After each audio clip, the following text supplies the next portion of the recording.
बिस्मिल्लाहिर्रहमानिर्रहीम अस्सलामु अलैकुम डियर स्टूडेंट्स। उम्मीद करता हूँ आप सब खैरियत से होंगे। आज हमारा मैथमेटिक्स का सबसे लास्ट चैप्टर है statistics, data management and probability. ये चैप्टर भी बहुत इंपॉर्टेंट है, कैलकुलेशन बेस्ड है। तो इस चैप्टर में भी हम बहुत सारी चीज़ें आपको सिखाएंगे। तो स्टार्ट करते हैं आज की डिस्कशन। तो डाटा मैनेजमेंट आज हमारा लेक्चर है बेसिक मैथमेटिक्स का। तो स्टार्ट कर लेते हैं। सबसे पहले तो हम बात कर लेते हैं कि ये डाटा क्या होता है। Data this is the organize form होती है, ठीक है। This is the the information on the basis of which these graphs are drawn, this is called the data. Data वो पॉइंट्स होती हैं, वो इंफॉर्मेशन होती है जिसके अकॉर्डिंग हम ग्राफ ड्रा करते हैं और दो वैल्यूज़ के बीच में, दो क्वांटिटीज़ के बीच में एक रिलेशनशिप क्रिएट करते हैं और उसको ईजीली इंटरप्रेट करते हैं। This is called the data, इसको कहा जाता है। तो डाटा को अगर हम इसकी फर्दर डाटा को देखें कि इसको हम डिफरेंट ग्राफ्स के थ्रू हम इसको डिज़ाइन करते हैं। तो इसमें सबसे पहले हम बात कर लेते हैं ग्राफ की, बात कर लेते हैं कि what is graph. This is the organising data होता है in the graph and this gives us the clear information and we can easily interpret and compare the data. तो डाटा को आसानी से समझने के लिए, इंटरप्रेट करने के लिए, कंप्लीट इंफॉर्मेशन डाटा की कलेक्ट करने के लिए और उनके बीच में कोरिलेशन देखने के लिए, दो वैल्यूज़ के बीच में, तो हम जनरली ग्राफ ड्रा करते हैं। This is the very easiest method है। तो ग्राफ की डिफरेंट टाइप आपने चौथी और पाँचवीं क्लास में भी पढ़ी है। सिंपल बार ग्राफ हमने पढ़ा है, फिर लाइन ग्राफ है, वहाँ पे पाई ग्राफ है। कुछ यहाँ पे इंट्रोडक्शन भी देंगे आपको कि पाई ग्राफ कैसे है, किस तरह के टाइप के यहाँ से क्वेश्चन आ सकते हैं। तो ग्राफ ड्रा करवाना यहाँ पे हमारा मकसद नहीं है, लेकिन आपको थोड़ा सा बता देंगे कि ग्राफ किस तरह आप ड्रा कर सकते हैं, क्योंकि पेपर में टिपिकल टाइप के क्वेश्चन आएंगे आपके। ओके, तो एक होता है सिंपल बार ग्राफ, यानी कि एक एक इन्फॉर्मेशन के अकॉर्डिंग आपने ग्राफ ड्रा करना होता है। तो कुछ होते हैं मल्टीपल बार ग्राफ, अगर आपको एक से ज़्यादा डाटा गिवन हो, दो वैल्यूज़ गिवन हो, तो आप उसको भी ग्राफ की फॉर्म में इंफॉर्मेशन दे सकते हैं। तो this is called the multiple bar graph, इसको कहते हैं। To organise the categories of the data we usually use a bar chart, हम यूज़ करते हैं बार ग्राफ या बार चार्ट। ये this is represented by the height और ये length of the bar equal to the width. तो ये basically हमारा इस टाइप का ग्राफ होता है। इस तरह की बार्स बनी होती हैं जो हमारे डाटा को क्या कर रही होती हैं, इंटरप्रेट कर रही होती हैं। तो ये वर्टिकल भी हो सकता है, ये हॉरिजेंटल भी हो सकता है। And this is the most common है वर्टिकल बार ग्राफ, और आप इसको हॉरिजेंटल ड्रा करना चाहें तो वो भी आप इसको ड्रा कर सकते हैं। इसी तरह अब हम बात कर लेते हैं कि drawing a multiple bar chart. Multiple bar chart को, बार ग्राफ को हम किस तरह ड्रा कर सकते हैं। तो इसकी दो टाइप्स हैं, हॉरिजेंटल भी होती है एज वेल एज आप इसको वर्टिकल भी ड्रा कर सकते हैं। This is called the vertical. अब उसने एक एग्जांपल दी है, जस्ट एग्जांपल को आपने समझना है, उसके अकॉर्डिंग आपने ड्रा करना होता है बार ग्राफ। वो कहता है the following data shows the number of girls and boys in the 5 section of grade 6। Grade 6 यानी कि छठी क्लास के 5 सेक्शन बनाए गए हैं और उसमें number of girls and boys आपने ड्रा करवानी है, समझना है। ये देखें सेक्शन कितने हैं, 5 हैं। 1 6A 6B 6C 6D and 6C, 5 section हैं। और उसमें जो नंबर ऑफ बॉयज़ हैं हर सेक्शन में वो सेपरेट सेपरेट हैं, यानी कि सेक्शन ए में 12 लड़के हैं, 16 लड़की हैं। इस तरह सेक्शन बी में, section C, section D and section E के अंदर। इसी को हमने सिंपल वे में हमने चेकआउट करना है, हमने डाटा को इवेलुएट करना है। तो इसका सिंपल तरीका होता है कि आप एक साइड पे आप एक्स एक्सिस पे आप ले लें सेक्शन ले लें और वाई एक्सिस पे आप नंबर ऑफ़ स्टूडेंट्स ले लें, ठीक है। तो इसको उसने तरतीब ऐसे बनाई हुई है कि सबसे पहले आपने एक्स एक्सिस ड्रा करना है, वाई एक्सिस ड्रा करना है, फिर उसके बाद आपने right the section along the x axis, जो सेक्शन ए बी सी है, ठीक है। और ये आपने एक्स एक्सिस पे लिख लेने हैं, और जो नंबर्स हैं वो आपने, जितने नंबर ऑफ़ गर्ल्स बॉयज़ हैं वो आप सेक्शन बी ले लें। तो इस तरह आप इसको ड्रा कर सकते हैं। ये देखें, हाँ ये हो गया। यहाँ पे सेक्शन एक्स एक्सिस पे सेक्शन लिए गए हैं और वाई एक्सिस पे आप नंबर ऑफ़ स्टूडेंट्स लिख लें। आप गैप दे दें 0 5 10 15 20 25, इस तरह 30 तक लेके जाएं। अब डाटा के अकॉर्डिंग देखें तो जो 6A है हमारे पास, आपने इसको और वाई एक्स और एक्सिस को कोरिलेट करना होता है। जो हमारे पास 6A सेक्शन है, इसमें जो नंबर ऑफ़ स्टूडेंट्स हैं, ज़रा चेक करें, पीछे डाटा की तरफ चले जाएं, तो 12 बॉयज़ हैं और 16 गर्ल्स हैं। कितने हैं, यानी कि इस सेक्शन के 6A में आपके पास जो बॉयज़ हैं वो कितने हैं, 12 बॉयज़ हैं, ठीक है, और 16 जो है वो गर्ल्स हैं। तो इसी को आपने ड्रा करना है। तो आपने सिर्फ आपने बार ड्रा करनी है, आप इसको 12 तक लेके जाएं क्योंकि 15 वाला ये स्केल है, यहाँ पे 10 है, तो 12 तक आपने इसको लेके जाना है ए कैटेगरी में। ये ए कैटेगरी है। इस तरह क्योंकि गर्ल्स 16 तक है, तो आप यहाँ पे देखें तो जो रेड पट्टी बनी हुई है ये जस्ट 15 से जस्ट अबव तक है। तो ये रेड को वो क्या शो कर रहा है, गर्ल्स, डिफरेंट कलर दिया हुआ उसने, और जो ब्लू टाइप है इसको उसने बॉयज़ का नाम दिया हुआ है। इसी तरह सेम 6B की कैटेगरी देखें तो इसमें 10 बॉयज़ हैं और 20 गर्ल्स हैं। इस तरह 6C में देखें तो ये ऑलमोस्ट 15 और 20 के बीच में आई थिंक 18 होगी। 18 जो है ना वो आपके बॉयज़ हैं और यहाँ पे 5 और ये 8 तकरीबन आपके क्या होंगी, गर्ल्स होंगी। तो ये डिफरेंट कैटेगरी है। तो ये सिंपल इसी तरीके से आपने इसको ड्रा करना होता है। तो दिस इज़ कॉल्ड दी, इसको हम कहते हैं वर्टिकल बार ग्राफ कहते हैं, ठीक है। दिस इज द वर्टिकल, यानी कि आपको वर्टिकली लाइन आप बोर्ड ड्रा करवाएं। इस तरह अगर आप इस तरह ड्रा करवाते हैं, इस तरह की लाइन ड्रा करवाते हैं, ठीक है, इस तरह की, अब आपको क्या लेना पड़ेगा, अब आपको इस साइड पे आपको सेक्शन लेने पड़ेंगे, ठीक है, सेक्शन ABC लिखने पड़ेंगे, और इस साइड पे आपको नंबर ऑफ बॉयज़ या गर्ल्स एक्सेस पे लेने पड़ेंगे। तो इस तरह का जो ग्राफ होगा इसको कहते हैं हॉरिजॉन्टल बार ग्राफ कहते हैं। ये इसको देख लें। तो ये बहुत सिंपल है, चौथी, पाँचवीं, छठी क्लास में बेसिक लेक्चर में ये सिखाया गया है।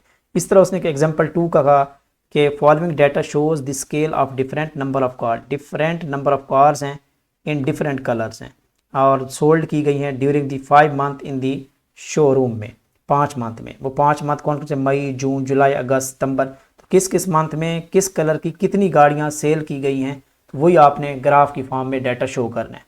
तो ये भी बिल्कुल वही सेम, आपने एक साइड पे एक्स एक्सिस पे क्या लेना है, अगर आप वर्टिकल बना रहे हैं तो ये आप मंथ ले लें, सॉरी क्या लें, ये मंथ लेते जाएं, और उसके बाद ये ब्लैक, वाइट, सिल्वर कार की नंबर ऑफ ये लेते जाएं। ये देखें इस तरह का ये ग्राफ यहाँ पे इन्होंने शो किया हुआ है, ठीक है। तो ये मई है, जून है, जुलाई, अगस्त, सितंबर, तो एक्स एक्सिस पे उसने मंथ ले लिए हैं, और किस मंथ में कितनी गर्ल्स किस कलर की सेल की गई हैं वो आपकी वाई एक्सिस पे नंबर शो किया हुआ है। जहाँ पे मैंने एग्जांपल देता हूँ, मई के अंदर आपकी 15 ब्लैक हैं, 20 वाइट हैं और 5 सिल्वर हैं। ये नंबरिंग वैसे आपने अपने हिसाब से देनी होती है, स्केल बना लें। तो यहाँ पे आप देखें तो ब्लैक 15 हैं, तो 15 तक इसको यहाँ पे लेके गया ब्लैक। तो ये वाला जो कलर है ये ब्लैक उसने दे दिया है, और उसके बाद वाइट 20 तक हैं। ये वाला कलर जो है ये वाइट कार्स हैं, वाइट, और ये बिल्कुल जो येलो टाइप में है इसको उसने सिल्वर नाम दिया हुआ है। सिल्वर टाइप की जो कार्स हैं, जो कि कितनी तादाद है, 5 है। तो उसके अकॉर्डिंग आपने बार ड्रा करवानी होती है। तो ये एक सिंपल, इसको कहते हैं मल्टीपल बार ग्राफ। तो यहाँ पे आप देखें कि एट अ टाइम एक ही मंथ के अंदर ये 3-3 ग्राफ हम डिफरेंट कलर में शो कर रहे हैं। अगर सिंपल बार ग्राफ क्या होता है, सिर्फ एक पट्टी होती है, यानी कि मई में इतनी कार, जून में इतनी कार, सिर्फ एक एक इन्फॉर्मेशन हो, तो उसको हम कहते हैं सिंपल बार ग्राफ कहते हैं। ओके, उम्मीद है ये चीज़ें सिंपल है, कोई इतनी कम्प्लेक्स नहीं है।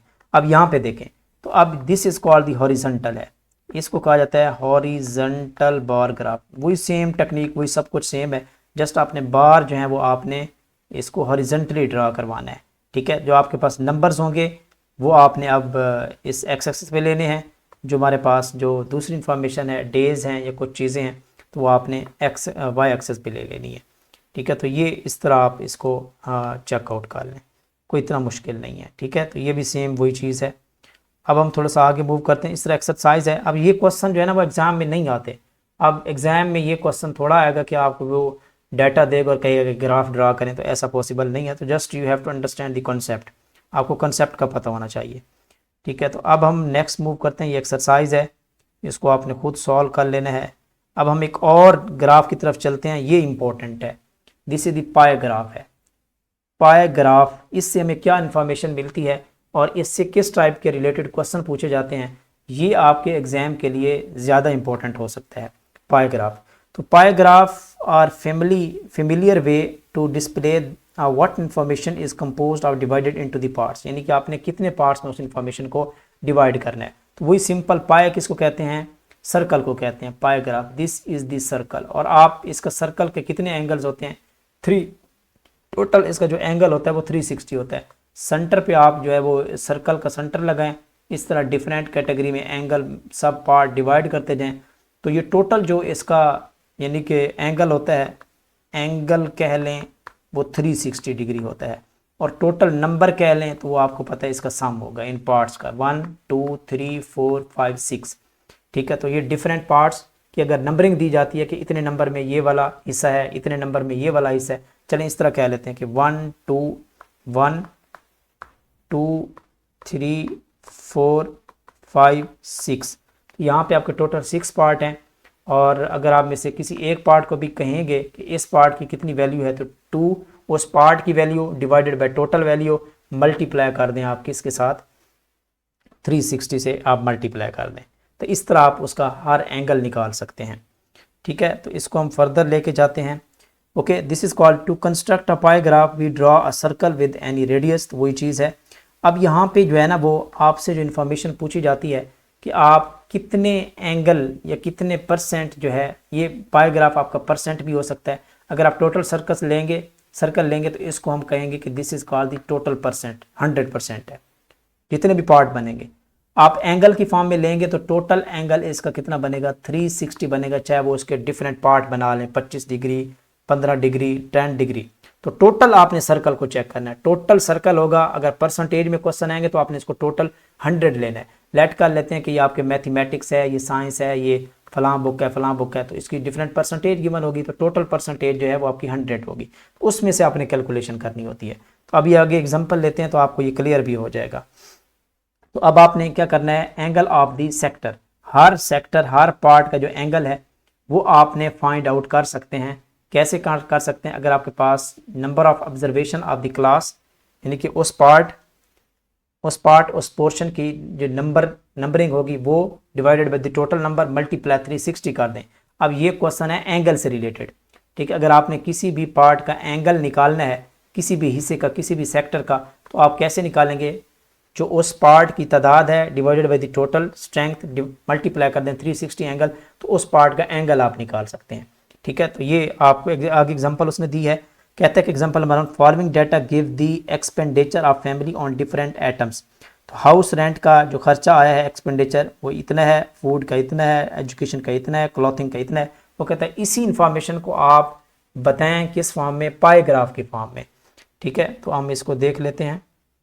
वो कहता है इसी इंफॉर्मेशन को आपने पाई ग्राफ में लेके जाना है। तो अब हम इसका डिफरेंट एंगल बना लेंगे कि कितना पार्ट आपका हाउस रेंट बनेगा टोटल का, कितना फूड का बनेगा, कितना एजुकेशन का। तो ये टोटल एक्सपेंडिचर है वो 24,900 है, 24,900। अब हाउस रेंट की यानी कि पार्ट निकाल रहे हैं, हिस्सा निकाल रहे हैं, पार्ट या परसेंटेज कह लें या इसका एंगल कह लें, तो ये आप निकाल सकते हैं। तो हाउस रेंट 24,900 एक्सपेंडिचर था डिवाइडेड बाय द टोटल कैसे निकालेंगे, टोटल ये सारे एक्सपेंडिचर गिवन है तो इनका आप सम कर लें, इन सब का सम कर लें तो ये आपकी टोटल वैल्यू आ जाएगी।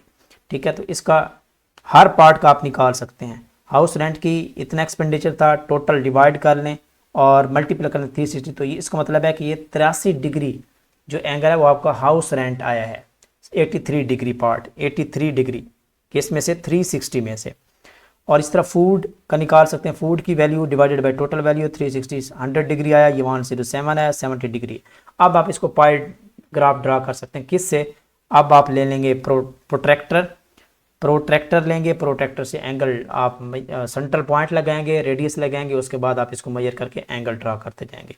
इससे ये हमें इंफॉर्मेशन जस्ट मिलती है कि आपका टोटल में से कितना पार्ट जो है वो किस चीज़ का है।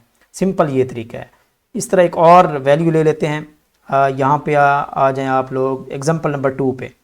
अब इस तरह अगर आपको इन्फॉर्मेशन मिली हो या आपको यानी कि पाई ग्राफ गिवन हो, तो पाई ग्राफ से आप वैल्यूज़ या इन्फॉर्मेशन कलेक्ट कर सकते हैं। कैसे, जिस तरह इस एग्जांपल में उन्होंने पाई ग्राफ ड्रा करके दे दिया।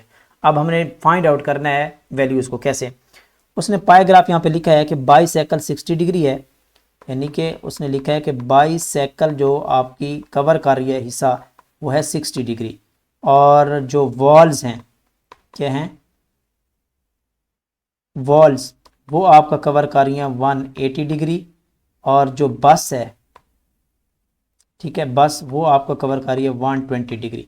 अब यहाँ पे वो कहते हैं कि pie graph shows the means of transportation to the school, find the answer of the following.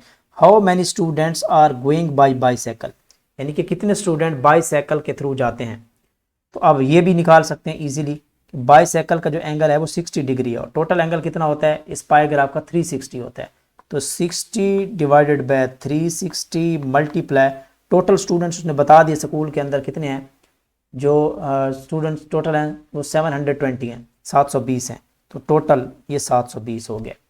तो 60 डिवाइडेड बाय 360 जो हमारे बाईसाइकिल का एंगल था वो 60 था, टोटल एंगल इस पाई चार्ट का 360 होता है, मल्टीप्लाई 72 कर दें तो यहाँ से आपकी वैल्यू है 120। तो यानी कि इन 720 में से स्कूल में पहुँचने वाले बच्चों में से जो 120 हैं वो आपका बाईसाइकिल के थ्रू जाते हैं। इसी तरह जो है ना वो बस के थ्रू भी निकाल सकते हैं। 120 divided by 360 multiply total student, तो ये 240 जाएंगे। और इसी तरह 183, तो यहाँ से आपका गोइंग बाय द फुट के थ्रू जाएंगे, वॉल या फुट के थ्रू। ठीक है, तो इस तरह इंफॉर्मेशन आप पाई चार्ट से कैलकुलेट या कलेक्ट कर सकते हैं। इस तरह आगे एक और यानी कि एक्सरसाइज का क्वेश्चन दिया गया है, वो पूछा है कि Razia obtained the following marks in the different subjects. Math में उसने 90 लिए हैं, इंग्लिश में 75, 60, 70, 75। इसको आप पाई ग्राफ में कैसे लिख सकते हैं, तो 90 डिवाइडेड बाय टोटल आप इसको कर लें, टोटल सब्जेक्ट्स के scores 90 divided by total multiply 360, तो एंगल आ जाएगा, उसको आप पाई ग्राफ बना लेंगे। ठीक है, इसी तरह आप जो है ना वो डिफरेंट ये बना सकते हैं। ये वही सिंपल, यानी कि कोई इतना कम्प्लेक्स नहीं है। ठीक है, तो ये आपने खुद इसको कैलकुलेट कर लेना है। ओके, अब हम थोड़ा सा बात कर लेते हैं कि डाटा क्या होता है, इसकी टाइप्स क्या होती हैं, ये इंपॉर्टेंट है, थोड़ा सा इसको पढ़ लेते हैं। What is data? डाटा जो है this is the information collected in the form of, कोई भी इंफॉर्मेशन जो नंबर की फॉर्म में हो, वर्ड्स की फॉर्म में, फिगर्स की फॉर्म में, या कोई फैक्ट्स हो।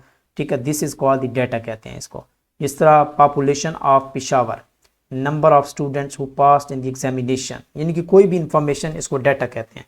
डाटा कलेक्शन, ठीक है, तो processing of collecting information from any source related to the problem, this is known, इसको डाटा कलेक्शन कहते हैं। ठीक है, तो ये इसकी काफ़ी एग्जांपल्स हैं। आगे हम इसको थोड़ा टाइप्स में डिस्कस कर लेते हैं, ये भी इंपॉर्टेंट है कि डाटा कितनी टाइप का होता है, ये एमसीक्यू बन सकती हैं आपकी। ठीक है, ways to collect data, data किस तरीके से कलेक्ट किया जाता है, ऑब्जर्वेशन से किया जा रहा होता है, इंटरव्यू से, क्वेश्चनरियर भी हम करवाते हैं। ठीक है, न्यूज़पेपर से, मैगजीन्स, इंटरनेट, डिफरेंट कैटेगरीज हैं। तो डाटा की जो डिफरेंट टाइप्स को अगर हम डिवाइड करें तो 4 टाइप्स हैं। डिस्क्रीट डाटा, कॉन्टिन्यूस डाटा, अन ग्रुप डाटा और ग्रुप डाटा होते हैं। ये डिस्क्रीट क्या है, दिस इज द मुकम्मल, जिसको डिस्क्रीट कहते हैं, मुकम्मल का वर्ड है। डिस्क्रीट डाटा जिसमें मुकम्मल इंफॉर्मेशन हो, यानी कि फिनाइट आप कह सकते हैं।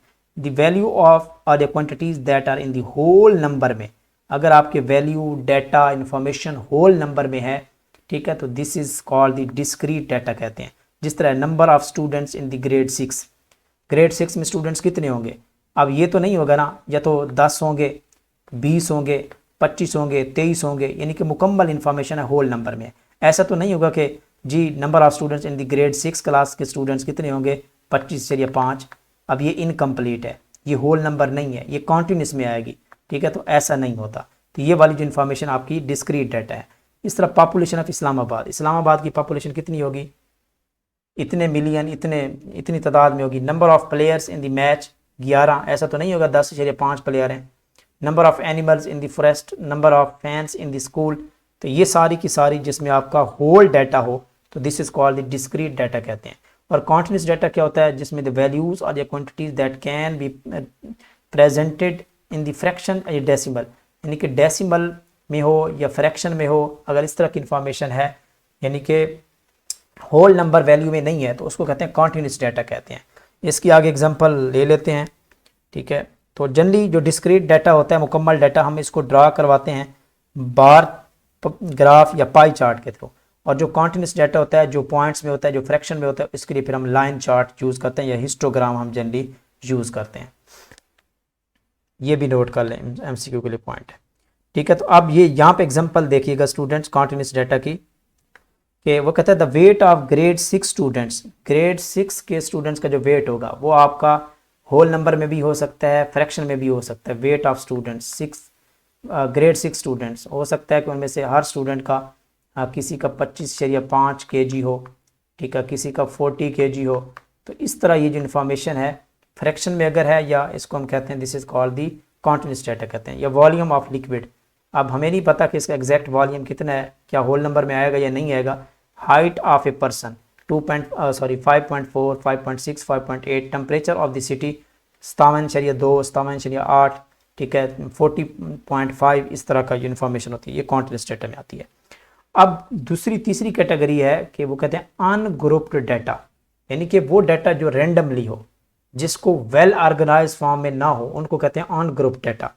यानी कि when data is collected from any source and it does not convey to use any meaningful information, किसी सोर्स से आपने डाटा कलेक्ट किया और उससे हमें कुछ यानी कि अंदाज़ा नहीं हो रहा कि उस डाटा में क्या तरतीब है, कितनी नंबर है, किस रेंज में है, यानी कि कोई स्पेसिफिक ऑर्गेनाइज्ड इंफॉर्मेशन नहीं है, तो उसको कहते हैं अनग्रुप्ड डाटा कहते हैं। जिस तरह उसने यहाँ पे एग्जांपल दिया है कि temperature of specific city in 2 weeks, यानी कि 2 वीक के अंदर अगर आपका पेशावर सिटी है या इस्लामाबाद है या लाहौर है, तो 2 वीक के अंदर उसका टेम्परेचर क्या होगा, वेरी कर रहा होगा। ये देखें 32 डिग्री, 31, 60 डिग्री, 70 डिग्री, 34, 26, फिर वो कांस्टेंट भी हो रहा है, इंक्रीज भी हो रहा है, डिक्रीज भी हो रहा है, डिफरेंट वैल्यूज़ हैं। तो हमें अंदाज़ा नहीं है कि उसका किस यानी कि तरतीब में टेम्परेचर की वैल्यू है। ये कहते हैं, इसको कहते हैं अनग्रुप डाटा कहते हैं। और जो दूसरी कैटेगरी है ग्रुप डाटा, इसमें क्या होता है कि when collected data from any source is organised form में हो, ग्रुप्स की फॉर्म में हो, कैटेगरी बनाई गई हो, रेंज की फॉर्म में हो कि इस रेंज से इस रेंज या फलां टाइम से लेकर फलां टाइम, इस दिन से लेकर इस दिन तक जो टेम्परेचर की रेंज है वो 15 से 17 थी, 30 से 32 थी, 30 से 35 थी। तो this is called the group data, इसको कहा जाता है। जिस तरह यहाँ पे उसने कहा कि divide the temperature of 2 weeks in 4 groups में डिवाइड किया गया है। अब इसको समझना बहुत ईजी है। अगर आपका डाटा ग्रुप फॉर्म में होगा, ऑर्गेनाइज फॉर्म में होगा, तो उसको इंटरप्रेट करना बहुत ईजी होता है। This is the well organize data है। Number of days when temperature lies between the, अब यहाँ पे देखें यानी कि 15 से 20 डिग्री के दरमियान में जो टेम्परेचर रहा, तो वो कितने दिन, यानी कि नंबर ऑफ डेज, तो वो टोटल 2 दिन थे। इसी तरह number of days when temperature lies between दी 21 से 25 के दरमियान 4 दिन थे। इस तरह 26 से 30 के दरमियान जो टेम्परेचर था वो 3 दिन रहा। 31 से 35 5 दिन रहा। तो ये एक यानी कि आप कह सकते हैं कि अथेंटिक इन्फॉर्मेशन है, इसको समझना थोड़ा सा ईजी हो जाता है। This is called the group data, इसको कहते हैं। ठीक है, इस तरह ये आपकी, और ग्रुप डाटा जब भी बनाया जाता है तो इसको हम किसी ना टैली मार्क्स में भी ले जाते हैं। यहाँ पे देखें 15 से 20 डिग्री जो टेम्परेचर रहा, ठीक है, 15 से 20 डिग्री, ये आपका ये 16 से, ये ग्रुप्स हैं, 15 से 20 डिग्री, 16, 17 डिग्री, तो ये आपके नंबर ऑफ डेज कितने हैं, 2 हैं। 15 से 20 डिग्री, 15 से 20 डिग्री यहाँ पे आपने देखना है इस वैल्यू से, 15 से रेंज है ना ये, 15 डिग्री से 20 डिग्री के दरमियान कौन कौन सा टेम्परेचर आया, वो है 16 और 17। और कितने डेज़ हैं, 2 डेज़ हैं। यहाँ से आपने कलेक्ट करना है कितने 2 डेज़ हैं। यहाँ पे देख लें, ये एक 16 है और ये आपके पास 17 है। 16 और 17 सिर्फ 2 दिन यहाँ पे आया है। इस तरह 21 से 25 की रेंज में आपका 21 डिग्री आया, 23 आया, 24 आया, 25 आया, तो नंबर ऑफ डेज़ कितने हैं, 4 हैं। तो अब इसको टैली की फॉर्म में लिखना होता है। तो टैली कैसे लिखें, अगर नंबर ऑफ 1 है तो इसको ऐसे लिखा जाता है, रोमन से 1, फिर उसके बाद 2 है तो उसके साथ 2 मिला लेते हैं इस तरह, ये 2 है, और 3 है तो इसको 3 इस तरह लिखते हैं, 4 है तो ये, और ये आपका ये 4 बन गया। अब जब सॉरी ठीक है, ये है, सॉरी इस तरह लिखेंगे 4, ये हो गया 4 हो गया। अच्छा, इसको जब हम 5 लिखते हैं, 4 के आगे 5, 5वीं लाइन नहीं लगाते, ये टैली के लिखने का तरीका है। इस तरह 4 लाइन लगा के एक लाइन ऐसे लगा देते हैं, तो इसका मतलब आपकी वैल्यू कितनी हो जाएगी, 5 हो जाएगी। अगर 6 लगानी है तो इस तरह लिखेंगे 1 2 3 4, ये लाइन लगा दें 5, और एक आपने अलहदा लिखनी है 6, अलहदा अगर लिखेंगे 7, ये हो गया 8, ये कितनी है 9। जब 10 करेंगे तो ये लाइन लगा देंगे, तो ये 10 नंबर है। ये है, इसको टैली मार्क कहते हैं, इसको टैली मार्क्स। हो सकता है ये MCQ पूछ लें। इस तरह एग्जांपल नंबर 2 है, वो कहता है the marks obtained by the students out of 75 in the math test are given. ये गिवन है, बिल्कुल अनऑर्गेनाइज डाटा है, तो आपने इसको ऑर्गेनाइज करना है, रेंज में लेके आना है, टैली करना है, तो इससे आपको ईजिली इंफॉर्मेशन कलेक्ट हो जाएगी। तो ये आपने खुद इसको देख लेना है। क्योंकि ये इतना ज़्यादा इम्पोर्टेंट नहीं है। यहाँ पे उसने ऑर्गेनाइज किया है कि number of marks obtained in the math test lies, math के अंदर 1 से 15 नंबर के कितने स्टूडेंट्स हैं, 3 हैं। 16 से 30 में 5 हैं। 31 से 45 जिनके नंबर हैं वो 10 हैं। इस तरह ये 11 हैं, 10 हैं। 1 से 15 कितने थे, 3 थे, तो इसको ये टैली मार्क से लिखा गया, तो नंबर ऑफ स्टूडेंट्स 3। और 16 से 30 4 थे, तो सॉरी 5 थे, तो 5 को कैसे लिखा गया, 4 लाइन लगा के एक तिरछी लाइन लगाई गई है, तो ये 5 हो गया। ये है टैली मार्क्स लिखने का तरीका, और ये है इसको टोटल नंबर है जितनी लाइनें आप लगाएंगे। ठीक है, तो ये है इसका ग्रुप डाटा, इसको कहते हैं। This is called the grouped data कहते हैं। ग्रुप डाटा जब भी होगा आप उसको रेंज में लेके आएंगे, टैली मार्क्स से शो करेंगे, नंबरिंग टेबल बना के आप शो करेंगे। Group data is always taken in the form of table. जो अनग्रुप डाटा होता है वो विदाउट टेबल होता है। ओके, तो ये कुछ इंपॉर्टेंट इंफॉर्मेशन थी जो आपके साथ शेयर कर रहा था। अब हम कुछ चीज़ें इंपॉर्टेंट हैं, मेजर ऑफ सेंट्रल टेंडेंसी, ये इंपॉर्टेंट है, नोट करें इसको, वेरी वेरी इंपॉर्टेंट कॉन्सेप्ट्स हैं। इसको ज़रा देखिएगा, यहाँ पे हम इसको डिस्कस कर लेते हैं। Very very important concept data का, और यही आपके एग्जाम से मैक्सिमम क्वेश्चन यहाँ से आते हैं। Mean, mod, median, standard deviation, range, variance, ये सारी चीज़ें छोटी छोटी कैलकुलेशन है, इतना टफ भी नहीं है। When the data have been arranged into the frequency distribution diagram, the information contained in the data is easily understood. We can also find a single value which will represent all the value of the distribution in the sum definition. तो आप क्या करते हैं, a central value ली जाती है that represents all the value of distribution. This is called the average कहते हैं। यानी कि ये आपका complete data का एक ऐसी value हम क्या करते हैं, सिलेक्ट करते हैं जो उन सारी डाटा को रिप्रेजेंट करती है, उसकी एवरेज वैल्यू को, उसको कहते हैं this is called the mean या एवरेज कहते हैं इसको। तो most commonly used average, average की 3 टाइप जो जनरली हम यूज करते हैं। ठीक है, this is called the arithmetic mean, median, mod. ये 3 टाइप्स, 3 कैटेगरी हम यहाँ पे लेते हैं जो कि बहुत सिंपल है। Arithmetic mean is the most commonly used average in the view of its common use. ये सबसे कॉमनली यूज होती है कि आप क्या करें, टोटल सम ले लें वैल्यूज़ का, उसकी टोटल नंबर पे डिवाइड कर दें तो उसका एवरेज आ जाता है, जो कि हम मोस्टली हम इससे प्रीवियस क्विज़ में भी इसको बार बार एवरेज को पढ़ चुके हैं। सिंपल एवरेज जिसको हम कहते हैं, this is called arithmetic mean कहते हैं इसको। इस एग्जांपल ले लेते हैं जस्ट अंडरस्टैंड करने के लिए। तो इसको रिप्रेजेंट कैसे किया जाता है, इसको हम रिप्रेजेंट करते हैं, एक्स रिप्रेजेंट करके ऊपर बार लगाते हैं, ये अरिथमेटिक मीन की सिंबल है। Sum of values divided by the total number of values, sum of values को हम इस साइन से रिप्रेजेंट करेंगे, सिग्मा से। Sigma represent the sum of values divided by the total number of value, n से represent किया जाता है। ये है अरिथमेटिक मीन का फार्मूला जो आपने याद रखना है।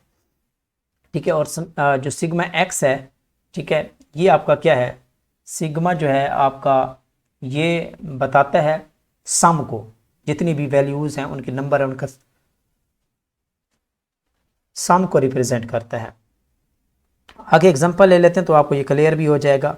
ये है, वो कहता है find the mean values of 2, 5, 6, 7, 8 का आपने अरिथमेटिक मीन निकालना है, मीन निकालना है।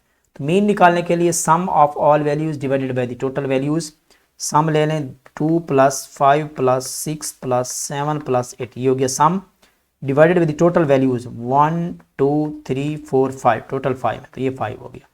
2 और 5 7, 7 और 6 कितने हो गए 13, 13 और 7 कितने हो गए 20 और 8 28। ठीक है, तो 28 डिवाइडेड बाय 5, तो आंसर कितना आएगा 5.6। इसको रिप्रेजेंट ऐसे करेंगे, तो ये आपका है एवरेज, या जिसको कहते हैं अरिथमेटिक मीन कहते हैं। ये सिंपल चीज़ है, this is called the mean. अब इसी तरह वो कहते हैं कि मंथली इनकम ऑफ 5 फैमिलीज की गिवन है 5000, 8200, 9500, 9530, इसका एवरेज बना है। तो इन चारों वैल्यूज़ को 1, 2, 3, 4 चारों वैल्यूज़ का सम ले लें, चलें ये 1000 भी है, सॉरी पाँचों वैल्यूज़ का सम ले लें और इसको टोटल नंबर पे 5 वैल्यूज 5 पे डिवाइड कर दें तो इसकी मीन आ जाएगा। ये बहुत सिंपल है। इससे आगे है मीडियन।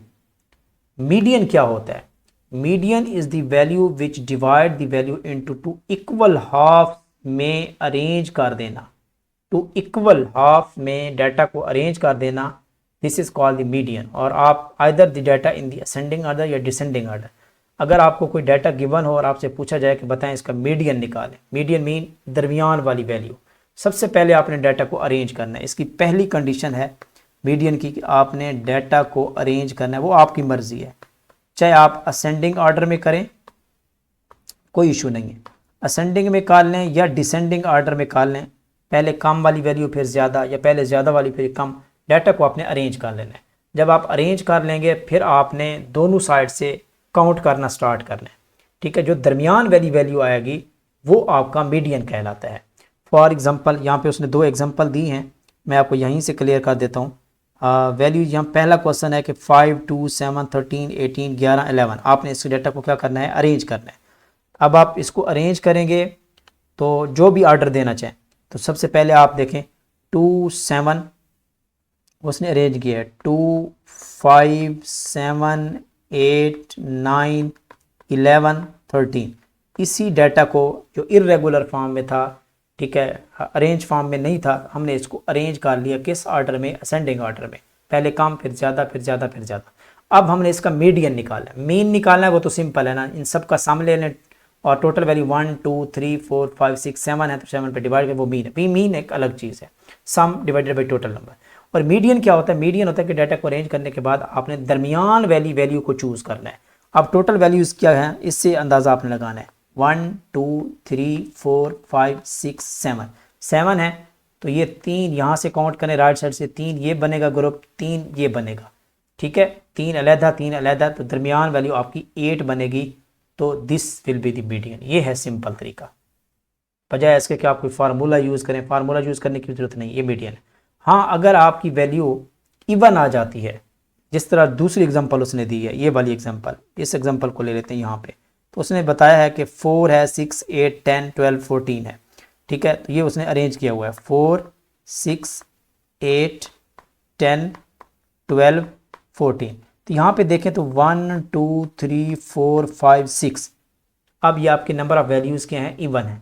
अब आप इनको इक्वल डिवाइड करेंगे तो अब आप इन तीनों को इधर रखेंगे, तीनों को इधर रखेंगे तो दरमियान वाली कोई नहीं बचेगी, तो अब आपका मीडियन फाइंड नहीं कर सकते, ये तरीका ठीक नहीं है।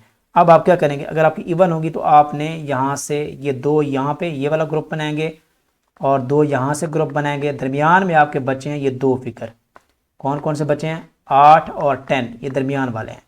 अब जब दरमियान में अगर इवन वैल्यूज़ हैं तो दरमियान में 2 बचेंगे, और जो 2 बचेंगे आप उनका सम लेके 2 पे, यानी कि उनका आपने एवरेज ले लेना है। तो इसका आप सम ले लें, 8 + 10 डिवाइडेड बाई 2, 18 को 2 पे डिवाइड करें, आंसर आपका कितना आएगा, 9 आपका आंसर आएगा। This will be the median. यही सिंपल उसने कैलकुलेट करके यहाँ पे दिखाया हुआ है, ये देखें, लंबी चौड़ी कैलकुलेशन के फलां आइटम करें, फलां टर्म लें, टर्म लेने की ज़रूरत नहीं है। सिंपल आप देखें कि अगर आपका ऑड नंबर वैल्यूज़ हैं तो हाफ राइट साइड से कर लें, हाफ लेफ्ट साइड से कर लें, दरमियान में बचने वाला आपका मीडियन होगा। और अगर इवन नंबर हैं तो आप क्या करें, आपने दरमियान वाले 2 बचाने हैं, बाकी आप ग्रुप बना लें, राइट से लेफ्ट से दोनों का क्या ले लें, प्लस करके 2 पे डिवाइड कर दें, यानी कि एवरेज ले लें उसका। चलें एक और एग्जांपल देते हैं आपको जस्ट समझाने के लिए कि बेटा आप, हाँ, लेट कर लेते हैं कि आपके पास ये क्या है, 6 है, 8, 13, 4, 3, 11। अब आपसे कहा जाता है कि बताएं इसका मीडियन क्या होगा, क्या बताएं, इसका मीडियन फाइंड आउट करें, कैसे करेंगे। सबसे पहले तो आपने बेटा याद रखना है, जब भी मीडियन फाइंड आउट करना है तो you have to arrange the data. सबसे पहले जो भी डाटा देना चाहिए, असेंडिंग या डिसेंडिंग, असेंडिंग ले लेते हैं, सबसे पहले 3 आएगा, फिर 4 आएगा, 4 के बाद 6 आ रहा है, फिर 8 आएगा, फिर 11 आएगा, फिर 13 आएगा। ये है अरेंज्ड डाटा। अब हमने इसका क्या करना है, हमें मीडियन निकालना है, तो टोटल वैल्यू कितने, 1, 2, 3, 4, 5, 6, टोटल 6 हैं, यानी कि इवन है, तो 3 करेंगे तो दरमियान में कोई नहीं बचेगा, जो कि रॉन्ग है। अब आप क्या करेंगे, राइट साइड से 2 ग्रुप ये ले लें और लेफ्ट साइड से 2 ग्रुप ये लेंगे, दरमियान में क्या बचा, 6 और 8, ये दरमियान में 2 बचे, इसको ले लें, सम ले लें, 6 + 8 डिवाइडेड बाई 2, 14 को 2 पे डिवाइड करेंगे तो 7 इसका बनेगा मीडियन। क्या बनेगा, 7 इसका मीडियन बनेगा। इस तरह आप और एग्जांपल लेना चाहते हैं तो वो भी ले लें। फॉर एग्जांपल आपके पास है 1, 2, 3, 4, 5, ये मैंने वैसे अरेंज डाटा दिया है। अगर आपको इसका मीडियन निकालने हैं तो क्योंकि टोटल वैल्यूज़ 5 हैं, ऑड हैं, तो 2 यहाँ से ले लें, 2 यहाँ से ले लें, दरमियान वाली जो बचेगी अब इसकी सम लेने की ज़रूरत नहीं है, ये 3 इसका क्या होगा, this will be the medium होगा, मीडियन होगा, सॉरी मीडियन। तो ये है इसका तरीकाकार। अब नेक्स्ट मूव करते हैं जो कि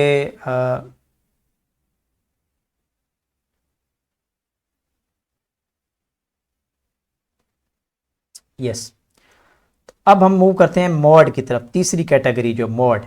mod is the frequently occurring value, यानी कि डाटा के अंदर जो सबसे ज़्यादा बार रिपीट होने वाली वैल्यू होती है उसको मॉड कहते हैं। नोट कर लें इसको, कोई भी डाटा गिवन है, उस डाटा के अंदर जो ज़्यादा बार रिपीट हो रही होगी उसी को आपने मॉड लेना होता है, दिस इज द मॉड। अगर सारी वैल्यूज़ एक दफ़ा रिपीट हो रही हैं, यहाँ पे उसने रूल लिखा कि each value occurs the same number of item, her value जो है वो किस एक एक दफ़ा आ रही है, if each value occurring the same number of item then there is no mode. अगर हर वैल्यू की सेम आ रही है तो वो उसका कोई मोड नहीं होगा, और अगर एक वैल्यू ज़्यादा दफ़ा रिपीट हो रही है तो वो उसका क्या कहलाएगा, मोड कहलाएगा। ठीक है, अगर 2 या 2 से ज़्यादा वैल्यूज़ जो है वो सेम नंबर में रिपीट हो रही होंगी तो फिर आप 2 से ज़्यादा मोड भी ले सकते हैं।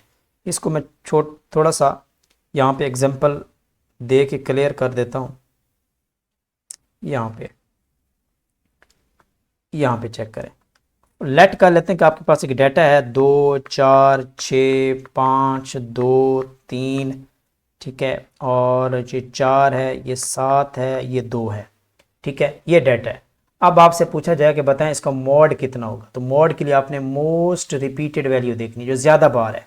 यहाँ पे ज़्यादा बार क्या है, 2 एक दफ़ा, दूसरी दफ़ा, तीसरी दफ़ा। 2 जो है यहाँ पे 3 टाइम आया हुआ है। यहाँ पे 4 देख लें, 4 1 2। यहाँ पे 4 जो है ये 2 टाइम यहाँ पे रिपीट हो रहा है। बाकी 5 देखें एक दफ़ा है, 3 देखें वो भी एक दफ़ा है, और 7 भी एक दफ़ा है, बाकी एक दफ़ा है। तो ज़्यादा टाइम कौन रिपीट हो रहा है, 2 जो है वो सबसे ज़्यादा टाइम रिपीट हो रहा है, तो 2 इस डाटा का क्या कहलाएगा, मोड कहलाएगा। लेट कर लेते हैं मैं आपको यहाँ पे 4 एक और लगा देता, तो अब 2 भी 3 टाइम हो रहा होता है और 4 भी यहाँ पे 3 टाइम होगा। तो अब मैं इसको कहूँगा कि आपका मोड जो है वो 2 भी है 4 भी है, 2 एंड 4 दोनों क्या हैं, मोड कहलाएंगे। ये है इसका मोड का तरीकाकार। मोस्ट रिपीटेड वैल्यू को, मोस्ट फ्रिक्वेंटली वैल्यू जो होती है उसको हम क्या कहते हैं, उसको मोड कहते हैं। ठीक है, तो यहाँ पे आपका जो है ना वो ये जो बेसिक कॉन्सेप्ट्स थे वो आपका यहाँ पे क्लियर हो चुका है। अब हम थोड़ा सा और जाते हैं, क्लास नंबर 8 में चले जाते हैं, और यहाँ पे है मेजर ऑफ डिस्पर्शन। इसी टॉपिक को क्लियर कर लेते हैं, उसके बाद हम प्रोबेबिलिटी पे जाएंगे। ठीक है, मेजर ऑफ डिस्पर्शन। तो मेजर ऑफ जो डिस्पर्शन है तो ये 3 टाइप की होती है मेजर ऑफ डिस्पर्शन, जिसको स्प्रेडिंग ऑफ डाटा कहते हैं, यानी कि आपका डाटा जो है ना वो कितना मीन वैल्यू से स्प्रेड हो रहा है, this is called the measure of dispersion. आपकी जो मीन वैल्यू है, आपकी जो एवरेज वैल्यू है, ठीक है, उससे आपका डाटा कितना डेविएट कर रहा है, डिस्पर्स हो रहा है, या बिलो जा रहा है या अबव जा रहा है, this is called the measure of dispersion. इसमें आपकी रेंज आ जाती है, वेरिएंस एंड स्टैंडर्ड डेविएशन, ये 3 इंपॉर्टेंट कॉन्सेप्ट्स आ जाते हैं। रेंज तो सिंपल है, रेंज क्या होती है, हाईएस्ट वैल्यू से लोएस्ट वैल्यू आप ले लें, highest value minus lowest value, this is called the range. इसको डाटा की रेंज कहते हैं, ये तो सिंपल कॉन्सेप्ट है। यहाँ पे आ जाते हैं रेंज। तो रेंज क्या होती है, रेंज इज दी, नोट करते जाएं, range is equal to the maximum value या highest value minus maximum value minus lowest value या लोअर वैल्यू। आप ये ले लें तो आपकी क्या आ जाती है, रेंज आ जाती है डाटा की। ठीक है, this is called the range कहते हैं। जिस तरह उसने एग्जांपल दी है कि in the given data greatest value, अब यहाँ पे देखें, find the range of the given data, यहाँ पे एग्जांपल है तो इसको देख लेते हैं। ये एग्जांपल नंबर 1 है, तो 8 5 6 5 9 10 7 8 ये डाटा गिवन है। कौन कौन सा है, 8 5 6 5 9 10 7 8। तो पूछा गया कि इसकी रेंज बताएं, तो रेंज क्या है, सिंपल है, रेंज यदि मैक्सिमम वैल्यू कौन सी है, यहाँ से सबसे बड़ी वैल्यू कौन सी है, 10 है, तो 10 माइनस सबसे छोटी वैल्यू कौन सी, यहाँ से चेक करें जी 5 है, तो 10 माइनस 5 तो आपकी क्या आ जाएगी 5 इज़ योर रेंज है। तो ये सिंपल कॉन्सेप्ट है। अब आगे मूव करते हैं। इसी तरह एक और एग्जांपल उसने दे दी, आपने खुद देख लेनी है कि देखें इब्राहिम ने नंबर ऑफ क्वेश्चन सॉल्व किए हैं 8 है, निदा ने 5 किए हैं, आहद, सैरिश, मरवा, अरहाम, सिदरा, ज़ईम। तो यहाँ पे हाईएस्ट वैल्यू कौन सी है आपकी, यहाँ देखें तो 9 है, 9 हाईएस्ट वैल्यू है और 5 जो है आपकी लोएस्ट वैल्यू है। तो 9 माइनस 5 ये आपका आंसर कितना आएगा 4 आपकी क्या बनेगी यहाँ पे रेंज बनेगी, 4 इज़ दी रेंज है यहाँ पे। ठीक है, तो ये सिंपल क्वेश्चन है। आगे जो कॉन्सेप्ट यूज़ हुआ है वो है वेरिएंस, वेरी इंपॉर्टेंट, ये आपके एग्जाम के लिए इंपॉर्टेंट हो सकता है। Variance and standard deviation. Variance क्या है, variance is another measure of the dispersion है। Variance actually tell us about the spread of data, how broadly the value in the group divert. Group के अंदर value कितनी अपने data से diverge हो रही है, डिस्पर्स हो रही है, डेविएट कर रही है, ठीक है, या बिलो या अबव जा रही है, उसको कहते हैं वेरिएंस कहा जाता है, वेरी करना। ठीक है, इसका सिंपल फार्मूला आपने, क्योंकि यहाँ से न्यूमेरिकल आते हैं, सिंपल फार्मूला आपने माइंड में रखना है और ये फार्मूला है वेरिएंस इज दी एस का स्क्वायर। ठीक है, एस का स्क्वायर को वेरिएंस से डोनेट करते हैं, is it is denoted by S का square is equal to the sum x minus x की बार, एक्स बार मीन, बाद में इसको क्लियर भी करवा देता हूँ, divided by n, n is the number of values in the group, number of values in the data. तो इसका फार्मूला क्या है, यहाँ पे रफ पे चलते हैं थोड़ा सा और क्लियर हो जाए आपको। एस का square variance is equal to the summation x minus x bar का स्क्वायर डिवाइडेड बाय एन। ये है इसका फार्मूला किसका, वेरिएंस का। इसको ज़रा समझिएगा। ठीक है, तो this is called the variance है। अब यहाँ से आपने समझना है वैल्यूज़ को, ये जो सिग्मा है ये तो समीशन के लिए है, सम के लिए यूज होता है। सम किसका सम, एक्स माइनस एक्स बार का स्क्वायर का सम, यानी कि इसका मतलब ये है कि एक्स माइनस एक्स बार, एक्स माइनस एक्स बार का स्क्वायर अगर आप ले लेते हैं और उन स्क्वायर का सम ले लें तो आपका ये वाली वैल्यू आ जाएगी टोटल। और n जो है ये नंबर ऑफ वैल्यूज़ है, सिंपल ग्रुप के अंदर जितनी वैल्यूज़ होंगी, नंबर ऑफ वैल्यूज़। यहाँ पे x क्या है, x आपकी इंडिविजुअल वैल्यू होती है जो हम टेबल में लेंगे या ग्रुप में, इंडिविजुअल वैल्यू को कहते हैं। और x बार क्या है, x बार जो है ये आपका उन वैल्यूज़ का मीन है। x बार मीन जिसको अरिथमेटिक मीन कहा है, ये सिंपल चीज़ है। ठीक है, अब हम एक एग्जांपल ले लेते हैं और उसके अकॉर्डिंग हम इसको थोड़ा सा एक एग्जांपल से आपको क्लियर भी करवा देता हूँ। वो कहता है फाइंड दी, अच्छा सॉरी यहाँ पे, ठीक है, तो एक एग्जांपल लेके फिर हम इसको थोड़ा सा समझ लेते हैं ताकि आपको ये पॉइंट क्लियर हो जाए।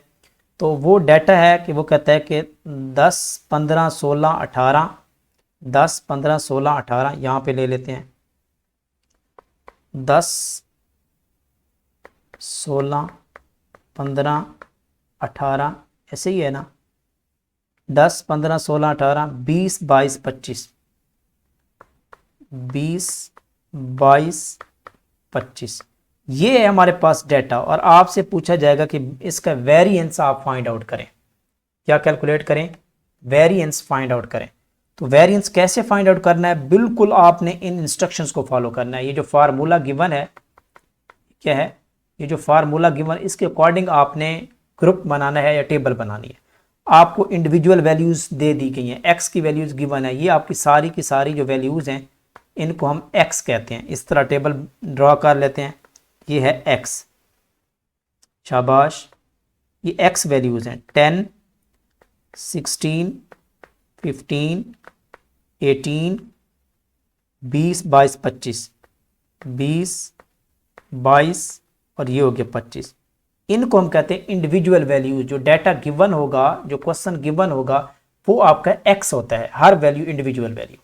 अब इसके अकॉर्डिंग हमने देखना है, फार्मूला के अकॉर्डिंग हम सबसे पहले एक्स बार निकाल लेते हैं, क्योंकि एक्स माइनस एक्स कर बार करना है ना, एक्स बार मीन निकाल लेते हैं। X bar is a mean, ये देख लें, ये यहाँ पे निकाल लेते हैं। X bar is the mean of that values.